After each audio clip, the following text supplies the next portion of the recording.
ज्यादातर लोग अपने दुखों की वजह रीजन दूसरों को मानते हैं, जबकि कई बार ऐसा होता है कि हमें कोई दूसरा दुख नहीं पहुंचाता, बल्कि हम अपने दुखों की वजह खुद ही बन जाते हैं। इस बात से हमें खुद को बचाना चाहिए, क्योंकि ऐसा करने से हम खुद को ही परेशान करते हैं और डिप्रेशन में चले जाते हैं। ऐसा ही एक प्रेरक प्रसंग गौतम बुद्ध का भी है, जो हमें अपने दुखों की वजह खुद को न बनने देने के लिए प्रेरित करता है। आइए जानते हैं इस प्रेरक प्रसंग के बारे में। एक बार गौतम बुद्ध नगर में घूम रहे थे। तभी बुद्ध ने सुना कि उस नगर में रहने वाले कुछ लोग बुद्ध को बुरा भला कह रहे हैं और बद्दुआएं दे रहे हैं। ऐसा इसलिए हुआ क्योंकि उस नगर में रहने वाले कुछ बुद्ध विरोधियों ने आम नागरिकों के मन में ये बात बिठा दी थी कि गौतम बुद्ध एक ढोंगी व्यक्ति हैं और ये उनके धर्म को भ्रष्ट कर रहे हैं। इस वजह से उस नगर में रहने वाले लोग बुद्ध को पसंद नहीं करते थे और उनको अपना दुश्मन मानते थे।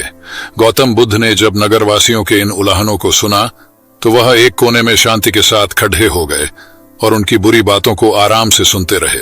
इस दौरान बुद्ध ने कोई प्रतिक्रिया नहीं दी। कुछ देर बाद जब नगरवासी बुद्ध को बुरा भला कहते हुए थक गए और चुप हो गए, तो गौतम बुद्ध ने उन नगरवासियों से कहा, क्षमा चाहता हूं, लेकिन अगर आप लोगों की बातें खत्म हो गई हैं तो मैं यहां से जाऊं? ये सुनकर उनको बुरा कहने वाले लोग बहुत आश्चर्यचकित हुए। तभी वहां मौजूद लोगों में से एक व्यक्ति ने बोला, हम लोग तुम्हारा गुणगान नहीं कर रहे हैं, तुमको उलाहने दे रहे हैं और तुम्हें बुरा बोल रहे हैं। क्या तुम पर इन बातों का कोई असर नहीं हो रहा? उस व्यक्ति की बात का जवाब देते हुए गौतम बुद्ध ने कहा, आप सब चाहें मुझे कितनी भी गालियां दें या कितना भी बुरा कहें, मैं इन्हें खुद पर नहीं लूंगा, क्योंकि मैं जानता हूं कि मैं कुछ गलत नहीं कर रहा। इसलिए इन बातों को जब तक मैं स्वीकार नहीं करता, तब तक इनका मुंह पर कोई असर नहीं पड़ रहा है। गौतम बुद्ध ने आगे कहा, जब मैं इन गालियों और बुराइयों को अपने ऊपर लूंगा ही नहीं, तो ये निश्चित तौर पर आपके पास ही रह जाएंगी और मुझ पर असर नहीं करेंगी।